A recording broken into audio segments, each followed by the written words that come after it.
Digestion of food in small intestine हम पढ़ रहे थे। इसमें हम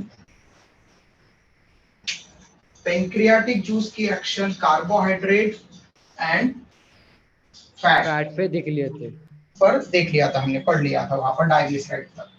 ओके, और इमल्सिफिकेशन, फैट पर पेंक्रियाटिक लाइपेज एक्ट करने के पहले इमल्सिफिकेशन होना जरूरी है फैट का, और फैट के इमल्सिफिकेशन के लिए बाइल जूस वहां पर वर्क करता है। ओके, बाइल जूस एक्ट करता है। तो बाइल जूस की भी एक्शन हो गई थी। तो अब नेक्स्ट है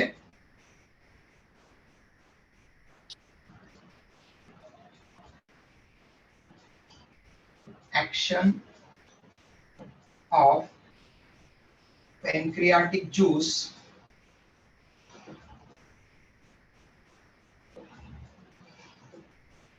ऑन प्रोटीन्स। अब जो प्रोटीन्स प्रेजेंट होते हैं फूड में, उनके ऊपर एक्शन। तो जो स्मॉल इंटेस्टाइन में जो प्रोटीन्स आए हैं वो पेप्टाइड्स एंड प्रोटीओजेस के फॉर्म में हैं। क्यों? क्योंकि हमने देखा था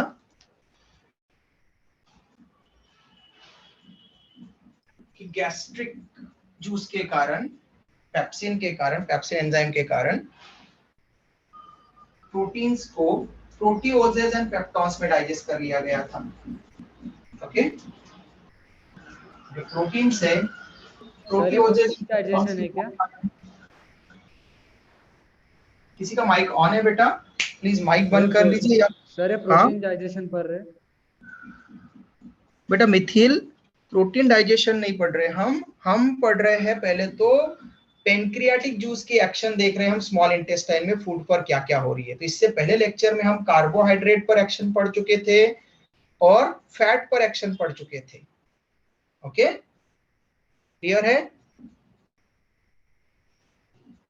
अब हम पढ़ रहे हैं प्रोटीन्स पर एक्शन पेनक्रियाटिक जूस की। ओके, तो पेनक्रियाटिक जूस प्रोटीन पर कैसे एक्ट करेगा? तो पहले तो प्रोटीन किस फॉर्म में आया है स्मॉल इंटेस्टाइन में? तो स्टमक में प्रोटीन का डाइजेशन, पार्शियल डाइजेशन हो गया था प्रोटीओजेस मतलब लार्ज फ्रेगमेंट्स में, और पेप्टॉन्स स्मॉल पेप्टाइड्स का मिक्सचर में। तो वो यहां पर आया है।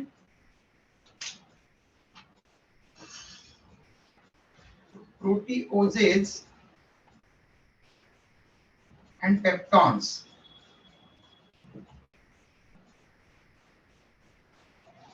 इन पर पेनक्रियाटिक जूस के जो एंजाइम्स है एक्शन करेंगे। Enzymes of pancreatic juice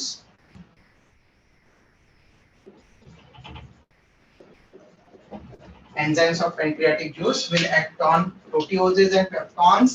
It means partially digested protein, partially digested protein which comes from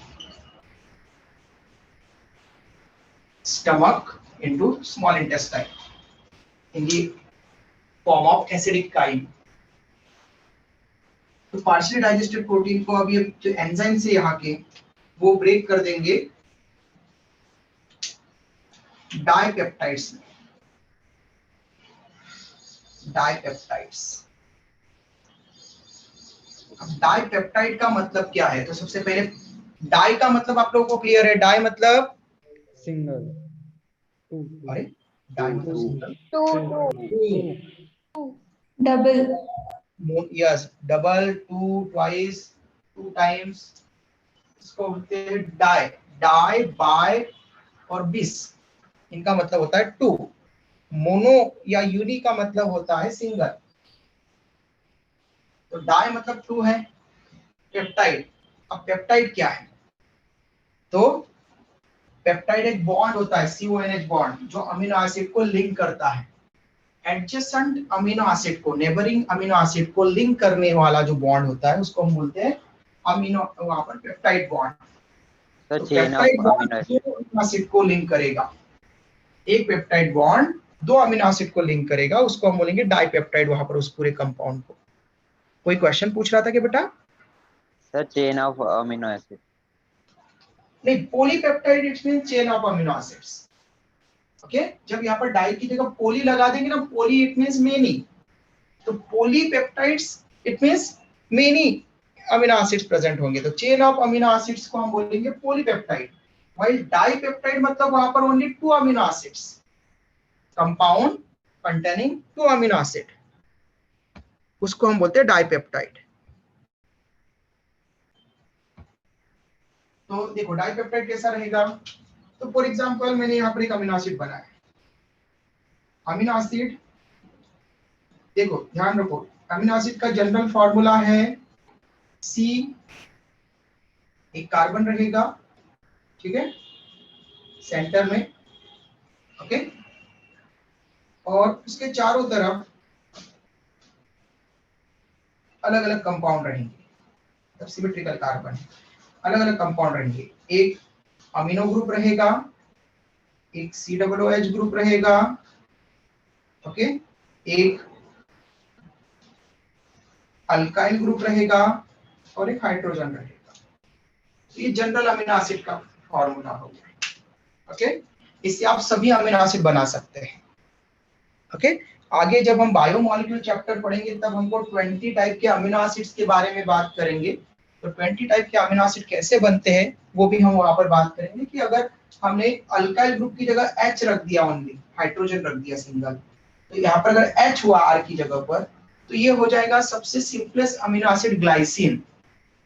okay, फिर अगर R की जगह हमने अल्काइल ग्रुप रख दिया, कोई मिथाइल मिथाइल रख दिया CH3, तो ये हो जाएगा फिर वहां पर एलेनिन, ठीक है, तो मिथाइल एलेनिन, वहां पर मिथाइल रखने पर CH2 CH3 रखने पर वो वैलिन बन जाएगा, फिर ऐसे फिर ल्यूसीन आइसोल्यूसीन, ऐसे हम अलग अलग अमीनो एसिड यहाँ पर बनाते जाएंगे, R को हटाते जाएंगे, उसके बदले में कोई ग्रुप रखते जाएंगे, तो अमीनो एसिड बनता जाएगा नया।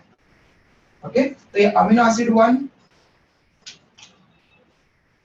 ये अमीनो एसिड यहाँ पर एक है, ये अमीनो एसिड अगर किसी दूसरे अमीनो एसिड के साथ में जुड़ा, ओके, तो पहले तो दूसरा अमीनो एसिड बना लेते हैं हम, फिर बाद में जोड़ेंगे उसको। तो ये अमीनो एसिड है दूसरा वाला, जिसमें H, ये NH2, ये carbon alkyl group, okay, alkyl group, R group यहाँ पर रिप्रेजेंट करते हैं, यहाँ पर COOH और यहाँ पर ये H, ये अमीनो एसिड, दोनों अमीनो एसिड हो गए, ये अमीनो एसिड नंबर 1, ये अमीनो एसिड नंबर 2, ये दो अमीनो एसिड है, लेकिन ये अमीनो एसिड अलग अलग है, तब तक ये इंडिविजुअल अमीनो एसिड है, जब ये दोनों जुड़ेंगे तब पेप्टाइड बोलेंगे हम। ओके, अब जुड़ेंगे तो कैसे जुड़ेंगे, हाइड्रोलिसिस, ओके, डिहाइड्रेशन होगा यहाँ पर। डिहाइड्रेशन का मतलब कौन बताएगा, जल्दी बताओ। Loss of water. Very good, loss of water. अब जब भी हमको कोई कंपाउंड बनाना होता है या फिर किसी के साथ में कुछ जोड़ना होता है तो वैलेंसी चाहिए। अब जब कोई कंपाउंड बन जाता है तो वैलेंसी कंप्लीट हो जाती है, तो ये अमीनो एसिड में वैलेंसी कंप्लीट है। इसमें वैलेंसी बनाने के लिए हम यहाँ से OH निकाल देंगे, ओके, यहाँ से OH हटा देंगे, तो इसमें से ये OH ये हटा दिया, और यहाँ से H हटा देंगे, इधर भी एक वैलेंसी OH के कारण और इधर H के कारण एक वैलेंसी, तो H2O निकल गया, OH और H मतलब दो हाइड्रोजन और एक ऑक्सीजन H2O के फॉर्म में निकल गया, वो HOH, ओके, H2O के फॉर्म में निकल गया, और इसलिए यहाँ पर अब बॉन्ड बन गया दोनों के बीच में। और ये जो बॉन्ड है CONH बॉन्ड, इस CONH बॉन्ड को हम बोलते हैं पेप्टाइड बॉन्ड। अब कितने अमीनो एसिड लिंक है उसके बेसिस पर उसको बोलते हैं, जैसे कि ये दो अमीनो एसिड है, इसके बीच में एक से सिंगल पेप्टाइड बॉन्ड है, दो अमीनो एसिड है इसलिए डाइपेप्टाइड, तो ये हो गया डाइपेप्टाइड का स्ट्रक्चर। अगर यहाँ पर आपने अगर और एक कोई थर्ड वाला जोड़ दिया, एक हाइड्रोजन निकाल दिया, इसके साथ में OH निकाल दिया COOH में से, CO, ये carbon, alkyl group, hydrogen and amino group. तो ये सेकंड वाला पेप्टाइड बन गया। लेकिन टोटल अमीनो एसिड कितने हो गए बेटा इसमें? टोटल अमीनो एसिड कितने हैं जो पेप्टाइड बॉन्ड से लिंक्ड है? सर 3। 3। तो इसलिए इस कंपाउंड का नाम हो जाएगा ट्राइपेप्टाइड। ओके, सर इस कंपाउंड का नाम ट्राइपेप्टाइड। 3 अमीनो एसिड है पेप्टाइड बॉन्ड से जुड़े हुए, इसलिए ट्राइपेप्टाइड। अगर फोर्थ वाला और जोड़ दिया अमीनो एसिड तो क्या नाम हो जाएगा फिर? पॉलीपेप्टाइड। नहीं, tetrapeptide. Tetra. Tetrapeptide. Sir sir एक बार शॉर्ट में एक्सप्लेन करो ना। क्या एक्सप्लेन करना है बेटा? सर ये पेप्टाइड पॉलीपेप्टाइड। बेटा ध्यान दो, CONH बॉन्ड पेप्टाइड बॉन्ड कहलाता है। CONH बॉन्ड कब बनता है? तो एक अमीनो एसिड का हाइड्रोजन और दूसरे अमीनो एसिड का OH जब निकालेगा, डिहाइड्रेशन होगा, तो पेप्टाइड बॉन्ड बनता है एडजेसेंट अमीनो एसिड के पास में, आसपास के अमीनो एसिड के बीच। तो 2 अमीनो एसिड के बीच में एक पेप्टाइड बॉन्ड, 3 अमीनो एसिड के बीच में 2 रहेंगे। ठीक है, जितने अमीनो एसिड जुड़ेंगे उसमें से -1 कर देना, पेप्टाइड बॉन्ड का नंबर पता चल जाएगा। तो जितने अमीनो एसिड जुड़े हैं पेप्टाइड बॉन्ड से, उसके बेसिस पर उसको उतना पेप्टाइड कहेंगे। 2 अमीनो एसिड जुड़े हैं तो डाइपेप्टाइड, 3 अमीनो एसिड जुड़े हैं तो ट्राइपेप्टाइड, 4 तो टेट्रा, 5 है तो पेंटापेप्टाइड, 6 है तो हेक्सापेप्टाइड, 7 है तो हेप्टापेप्टाइड, 8 है तो ऑक्टापेप्टाइड, 9 है तो नोनापेप्टाइड, सर 10 है पॉली तो यानी बहुत सारी डेकापेप्टाइड, चेन्स ऑफ अमीनो एसिड्स ना। 12 अगर है तो डोडेकापेप्टाइड। ओके, ऐसे बढ़ते जाएंगे नंबर्स। और अगर सर पॉली पॉली हो गया तो हंड्रेड्स और थाउजेंड्स हैं तब हम उसको बोलेंगे पॉलीपेप्टाइड चेन। क्या बेटा, कोई बीच में बोल रहा था? बताओ क्या प्रॉब्लम है? हो गया सर सॉर्ट आउट। ओके, तो ये जो डाइपेप्टाइड लिखा ये क्लियर हुआ बेटा? डाइपेप्टाइड का मतलब यहां तक है, 2 अमीनो एसिड वाले ग्रुप में। तो अभी इंडिविजुअल अमीनो एसिड में वो अलग अलग नहीं हुए हैं, ये डाइपेप्टाइड में ब्रेक हुआ है। ओके, ये पेप्टाइड बॉन्ड है। CONH बॉन्ड को पेप्टाइड बॉन्ड बोलते हैं। 2 अमीनो एसिड में तोड़ देगा तो प्रोटीओजेज, मतलब हमने कहा था long chain of peptide bond, long fragments polypeptide के, तो बड़े बड़े फ्रेगमेंट थे, उनको भी 2-2 के फॉर्म में तोड़ दिया डाइपेप्टाइड के फॉर्म में। जो पेप्टॉन्स थे वो मिक्सचर थे 2 का, 3 का, 4 का, मतलब डाइपेप्टाइड का, ट्राइपेप्टाइड का, टेट्रापेप्टाइड का, पेंटापेप्टाइड का, उनको भी सबको डाई में तोड़ दिया। तो चाहे प्रोटीओजेज हो या पेप्टॉन्स हो, सबको डाइपेप्टाइड्स के फॉर्म में तोड़ देता है। ये पैंक्रियाटिक जूस के प्रोटीओजेज एंजाइम, प्रोटीएजेज एंजाइम मतलब प्रोटीन को डाइजेस्ट करने वाले एंजाइम होते हैं। कौन कौन से एंजाइम है यहाँ पर पैंक्रियाटिक जूस में? प्रोटीएजेज एंजाइम, तो ये है enzymes of pancreatic juice. Enzymes of pancreatic juice में trypsinogen,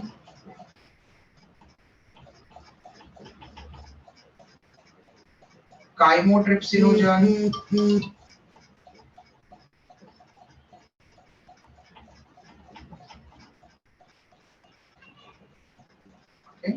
trypsinogen, chymotrypsinogen, aminopeptidase and carboxypeptidase and carboxypeptidase. These 4 types of proteases enzymes are found in pancreatic juice. तो protein को digest करने वाले ये 4 टाइप के प्रोटीएजेस, मतलब प्रोटीन को digest करने वाले एंजाइम को हम प्रोटीएजेस बोलते हैं। प्रोटीएजेस एंजाइम 4 मिलते हैं पैंक्रियाटिक जूस में, जो सभी प्रोटीओजेस और पेप्टॉन्स को डाइपेप्टाइड्स में ब्रेक करेंगे। लेकिन आपको यहाँ पर ध्यान देना पड़ेगा, यहाँ पर लिखा है ट्रिप्सिनोजन, काइमोट्रिप्सिनोजन, ओके। और ये जो कार्बोक्सीपेप्टाइडेज होता है ये भी प्रो कार्बोक्सीपेप्टाइडेज फॉर्म में यहाँ पर रिलीज होता है, प्रो कार्बोक्सीपेप्टाइडेज। तो आपको बताया था कि ओजन सफिक्स आ जाए या प्रो प्रीफिक्स आ जाए एंजाइम के आगे तो वो इनएक्टिव फॉर्म होते हैं। ये तो इनएक्टिव है, खुद इनएक्टिव है, तो एक्शन कैसे कॉज करवाएंगे, पहले एक्टिव होना पड़ेगा। तो इतना स्क्रीनशॉट ले लो, फिर हम इसकी एक्टिवनेस कैसे होती है वो बताता हूँ मैं।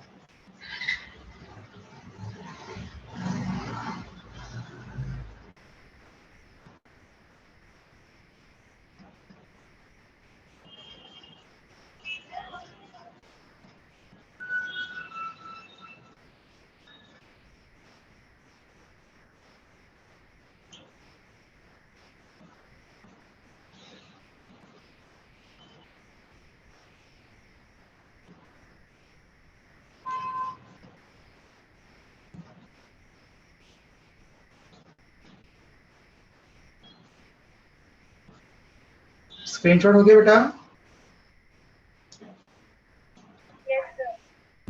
गुड।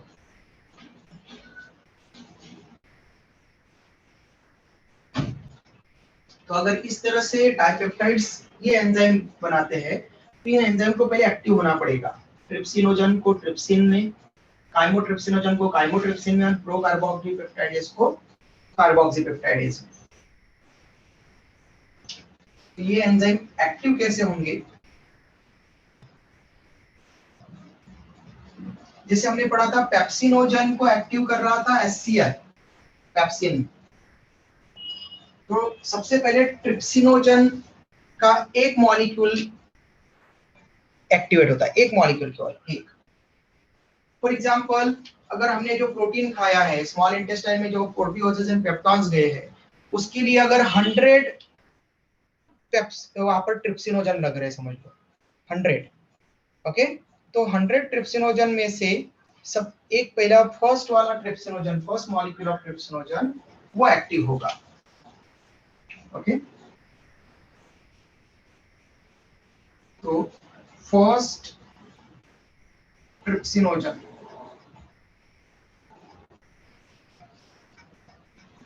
फर्स्ट ट्रिप्सिनोजन ट्रिप्सिन में कन्वर्ट होगा। ट्रिप्सिनोजन इनएक्टिव फॉर्म है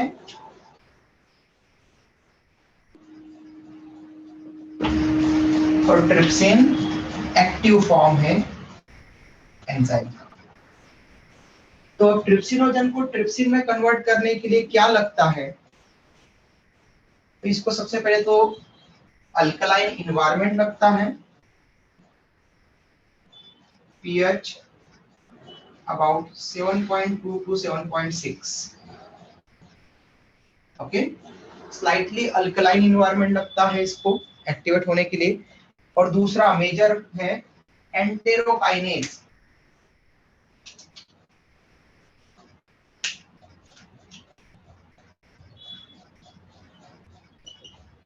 एंटेरोकाइनेज ये एंजाइम लगता है। Enterokinase enzyme in slightly alkaline pH पर ट्रिप्सिनोजन के पहले मॉलिक्यूल को ट्रिप्सिन में कन्वर्ट करता है, ओके। अब ये एंटेरोकाइनेज क्या है? Enterokinase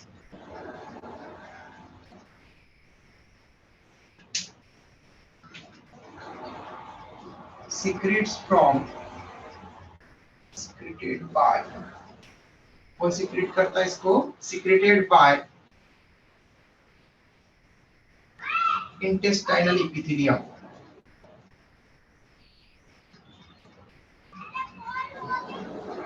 intestinal epithelium, okay.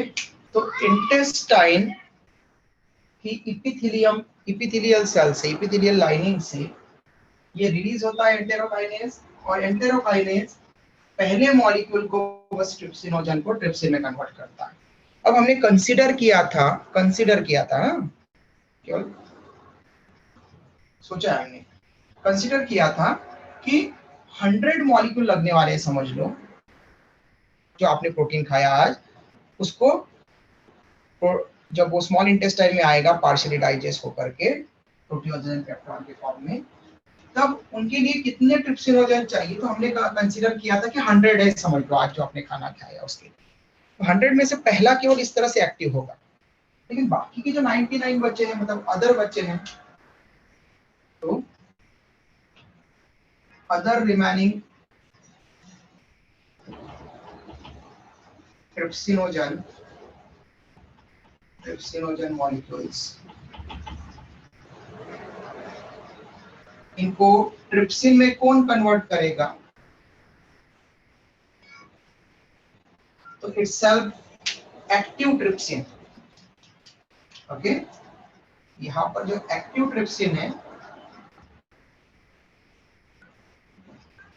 Active trypsin alkaline pH पर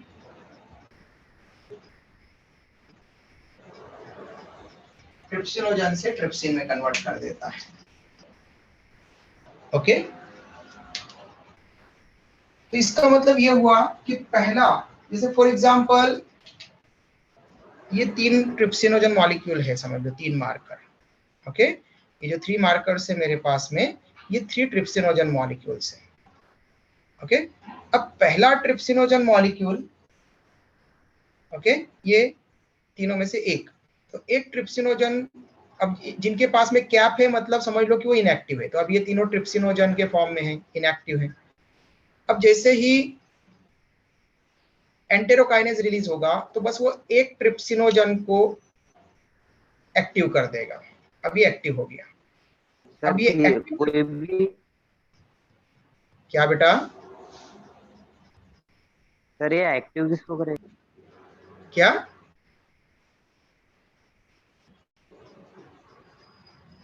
क्या क्वेश्चन है बेटा आपका?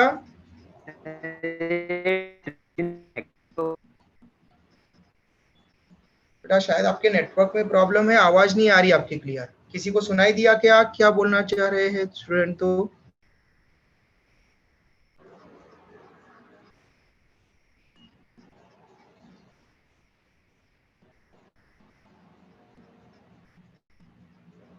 एक्टिव एक्टिव कुछ सुनाई दिया था पहले, जल्दी बताओ बेटा, दूसरे स्टूडेंट्स का भी टाइम जा रहा है। फिर क्या बोलना चाह रहे हो आप?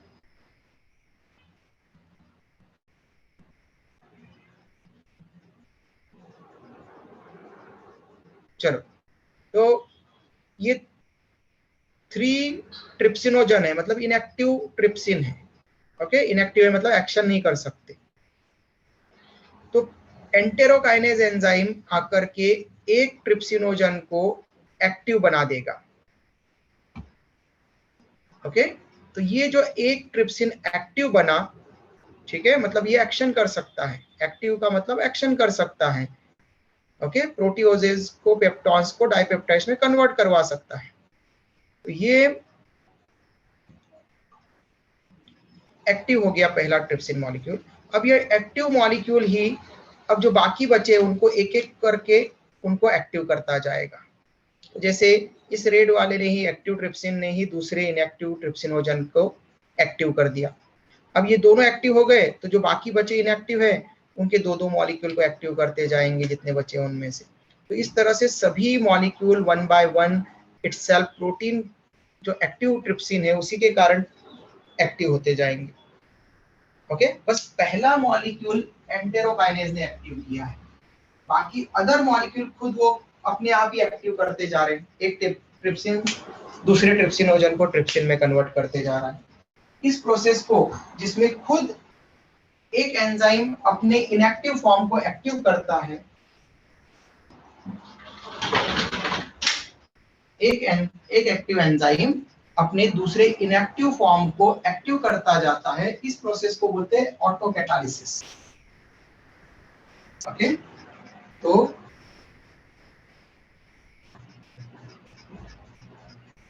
This is an example of autocatalysis. Auto मतलब सेल्फ, कैटालिसिस। ओके, तो खुद एक एक्टिव एंजाइम अपने इनएक्टिव एंजाइम्स को एक्टिव करवा रहा है। ओके, तो आपको क्वेश्चन पूछते हैं कि ऑटो कैटालिसिस कौन सा एंजाइम रिप्रेजेंट, कौन सा एंजाइम दिखाएगा, तो ट्रिप्सिन दिखाएगा ऑटो कैटालिसिस। फिर यही ट्रिप्सिन जो एक्टिव हो चुके हैं सभी ट्रिप्सिन, ये अब काइमोट्रिप्सिनोजन को काइमोट्रिप्सिन में बदलेंगे, प्रो कार्बोक्सीपेप्टाइडेज को कार्बोक्सीपेप्टाइडेज में बदलेंगे। ओके, लेटर क्या होगा, जो काइमोट्रिप्सिनोजन से इनएक्टिव फॉर्म ट्रिप्सिनोजन्स,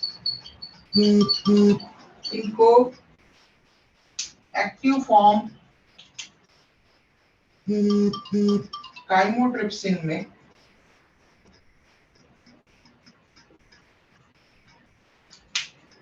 ये trypsin, active trypsin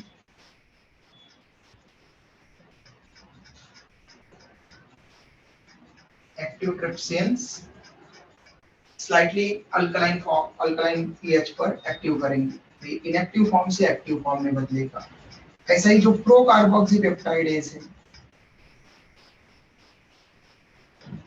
pro carboxypeptidase,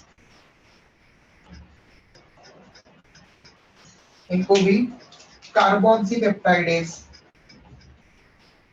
active form में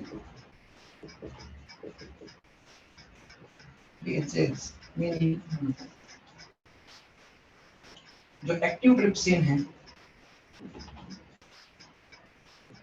कन्वर्ट करेंगे। ओके, समझ में आ गया है तो स्क्रीनशॉट ले लो, जिसको नहीं समझ में आया वो, उसको कोई प्रॉब्लम होगी तो पूछो।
स्क्रीनशॉट हो गया बेटा? Sir 1 minute.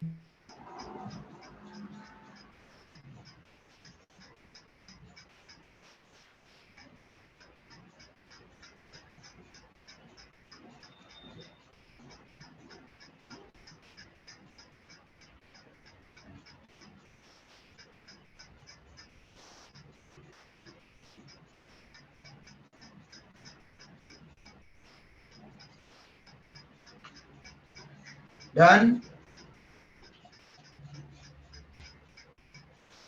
Done sir. Okay,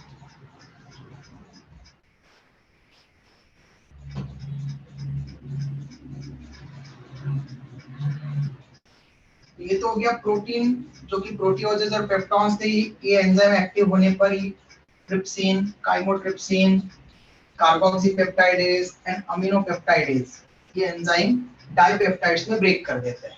तो बस ओनली डाइपेप्टाइड्स तक डाइजेशन होता है प्रोटीन का पेनक्रियाटिक जूस से। ओके, फिर उसके ऊपर आगे फाइनल डाइजेशन इंटेस्टाइनल जूस करेगा। उसके पहले पेनक्रियाटिक जूस ड्यूडेनम में और न्यूक्लिक एसिड पर भी एक्शन करता है। न्यूक्लिक एसिड क्या होता है बेटा, कौन बताएगा?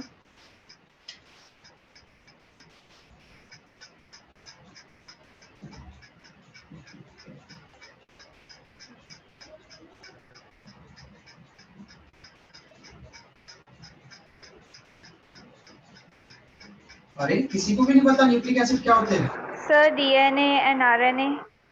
Very good. Action of pancreatic juice on nucleic acids. Nucleic acids, nucleic मतलब जो न्यूक्लियस में मिलते हैं first. Okay, first of all वो कहां पर लोकेटेड होंगे? न्यूक्लियस के अंदर। और सेकंड वो एसिडिक मटेरियल है, देयरफॉर उनको कहा गया है न्यूक्लिक एसिड्स। कैमरा ज्यादा ही टिल्ट हुआ है क्या इधर से?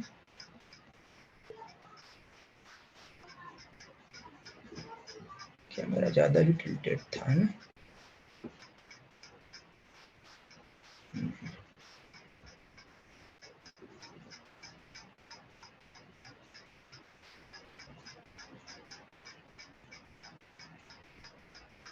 ओके, तो न्यूक्लिक एसिड मतलब जो न्यूक्लियस के अंदर मिलेंगे सब्सटेंसेस और एसिडिक नेचर के हैं, इसलिए उनको न्यूक्लिक एसिड कहा गया था। ये दो टाइप के होते हैं nucleic acid, DNA and RNA, deoxyribose nucleic acid and ribose nucleic acid. Okay, तो जैसे डीएनए, तो हमारे बॉडी के अंदर भी डीएनए है, फिर एमआरएनए, ट्रांसक्रिप्शन प्रोसेस से एमआरएनए बनता है, मैसेंजर आरएनए। राइबोसोम के अंदर आरआरएनए होता है, ribosomal RNA, and amino acid से प्रोटीन बनाने वाला टीआरएनए। ओके, इस तरह के वहां पर आरएनएस भी होते हैं। ठीक है, जो कोरोना वायरस है उसके अंदर भी जेनेटिक मटेरियल आरएनए है। ओके, तो पेनक्रियाटिक जूस की न्यूक्लिक एसिड पर एक्शन। तो न्यूक्लिक एसिड जो डीएनए आरएनए हमारे फूड के अंदर आते हैं, तो फूड के अंदर डीएनए आरएनए कैसे आएंगे? क्योंकि हम फूड जो खाएंगे वो कोई ना कोई ऑर्गेनिज्म से ही लेंगे। हम प्लांट प्रोडक्ट लेंगे तो प्लांट की खुद की सेल है, तो प्लांट में भी सेल में न्यूक्लियस होता है और उनमें भी डीएनए आरएनए होगा।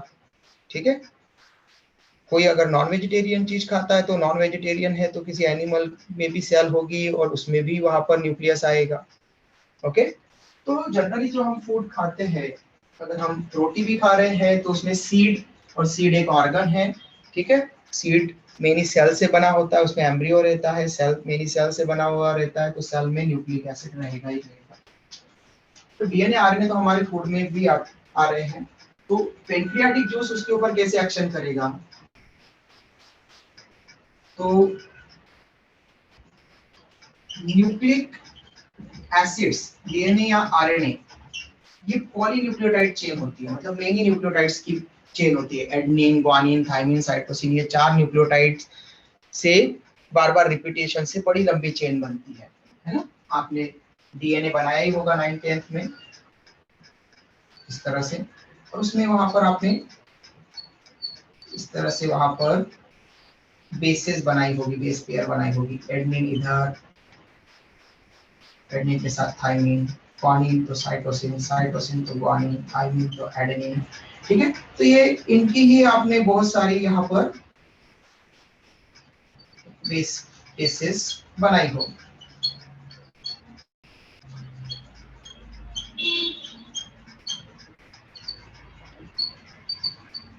ओके, ऐसे एडेनिन, ग्वानिन, साइटोसिन और थाइमिन, ये चारों ही मिल रहे हैं और बार बार रिपीट हो रहे हैं, अलग अलग ऑर्डर में रिपीट हो रहे हैं, अलग अलग सीक्वेंस में, लेकिन चारों ही हैं। ठीक है, तो इस तरह से मिनी न्यूक्लियोटाइड की चेन बन रही है, उसको हम बोलते हैं पॉलीन्यूक्लियोटाइड चेन। ठीक है, तो एक चेन या दो चेन हो सकती है, जैसे डीएनए में डबल, दो चेन वाला है, डबल स्ट्रैंडेड है, दो स्ट्रैंड है, उसको डबल स्ट्रैंडेड डीएनए बोलते हैं, दो स्ट्रैंड है। तो पॉलीन्यूक्लियोटाइड चेन मतलब एक स्ट्रैंड, फिर अगर दो वाला है तो दो स्ट्रैंड, डबल स्ट्रैंडेड, सिंगल है तो सिंगल स्ट्रैंडेड, ऐसे। तो न्यूक्लिक एसिड के ऊपर पेनक्रियाटिक जूस में दो एंजाइम मिलते हैं। पहला, तो न्यूक्लिक एसिड्स को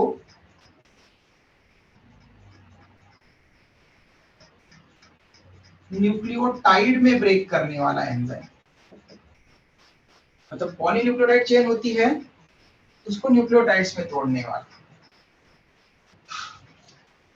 इनको हम बोलते हैं न्यूक्लिएजेज। उन एंजाइम को कहते हैं न्यूक्लिएजेज एंजाइम, न्यूक्लिएजेज। ओके, फॉर एग्जांपल अगर डीएनए है वो न्यूक्लिक एसिड, तो डीएनए को तोड़ने वाले एंजाइम को हम बोलेंगे डीएनएज।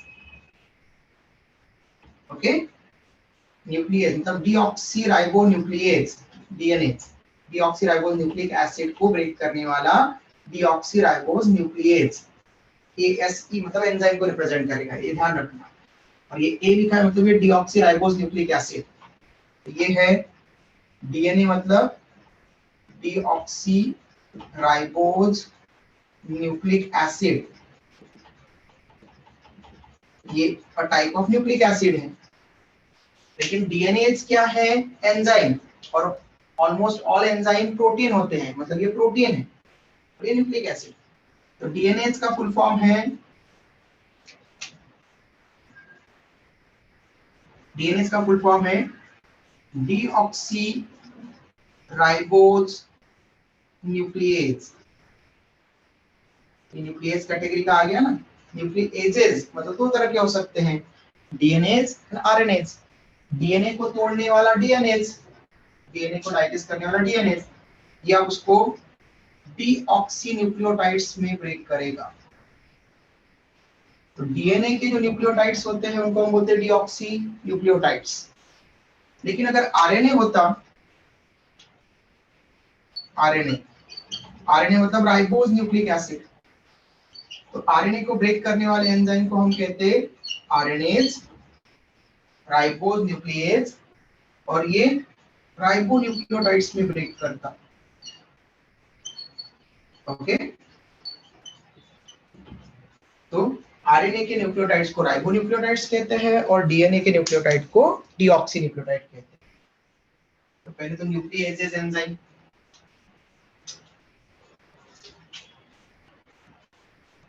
इसके लिए एग्जांपल हो जाएंगे जो हमने पहला यहाँ पर पढ़ा, न्यूक्लिक एसिड को न्यूक्लियोटाइड में ब्रेक करने वाला। लेकिन सेकंड, इन न्यूक्लियोटाइड्स को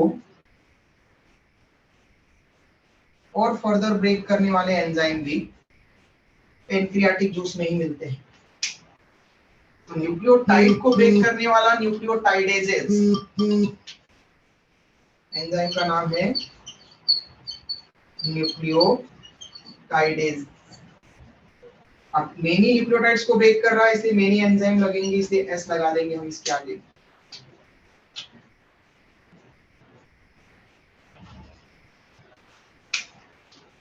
और ये अब ब्रेक करता है इनको न्यूक्लियोसाइड्स में, न्यूक्लियोसाइड्स। अब न्यूक्लियोटाइड और न्यूक्लियोसाइड क्या हो सकते हैं, इसके लिए मैं एक छोटा सा एग्जांपल देता हूं। जैसे कि एटीपी,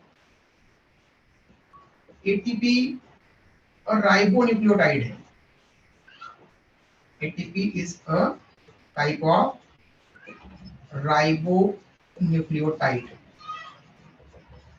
ओके, मतलब एडिनोसिन ट्राइफॉस्फेट इसका फुल फॉर्म हम बोलेंगे। एटीपी जो आप पढ़ते हैं ना, एटीपी एनर्जी, इसका फुल फॉर्म है एडिनोसाइन ट्राइफॉस्फेट। इसका मतलब 3 फॉस्फेट है, triphosphate. Okay, ATP, adenosine triphosphate. तो एटीपी एक राइबोन्यूक्लियोटाइड है और इस राइबोन्यूक्लियोटाइड को जब इसमें से एक फॉस्फेट निकाल लेंगे, ओके, तो ये एडीपी बन जाएगा। तो फिर भी ये क्या रहेगा? न्यूक्लियोटाइड। लेकिन अगर हमने इसमें से पूरे फॉस्फेट निकाल लिए, ओनली एडिनोसाइन हमने बोला, मतलब एडेनिन प्लस शुगर, फॉस्फेट रहने दी, तो न्यूक्लियोटाइड में 3 चीजें होती हैं। ओके, न्यूक्लियोटाइड में 3 चीजें होती है। एक नाइट्रोजनस बेस, जैसे एडेनिन है यहाँ पर, फिर पेंटोस शुगर, तो यहाँ पर राइबोस शुगर है, ओके, और फॉस्फेट ग्रुप, यहाँ पर 3 फॉस्फेट के ग्रुप है। तो एडेनिन और राइबोस को मिलाकर के हमने बोला है एडिनोसिन, और 3 फॉस्फेट है, फॉस्फेट फॉस्फेट फॉस्फेट 3 है, 3 फॉस्फेट जुड़े एक साथ, इसलिए हमने उसको बोला एडिनोसिन ट्राइफॉस्फेट। तो इतना पार्ट एडेनिन प्लस राइबोस को हम बोलते हैं एडिनोसिन। ओके, तो जब हम पूरे फॉस्फेट निकाल देंगे तो क्या बचेगा बेटा?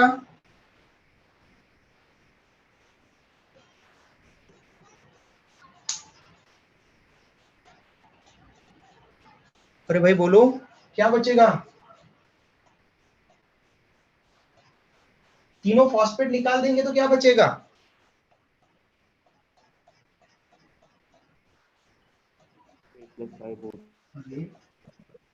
एडेनिन, राइबोज और 3 फॉस्फेट है, तब हम इसको बोल रहे हैं एडिनोसिन। इन दोनों को मिलाकर के और ट्राइफॉस्फेट, मतलब 3 फॉस्फेट इसलिए ट्राइफॉस्फेट।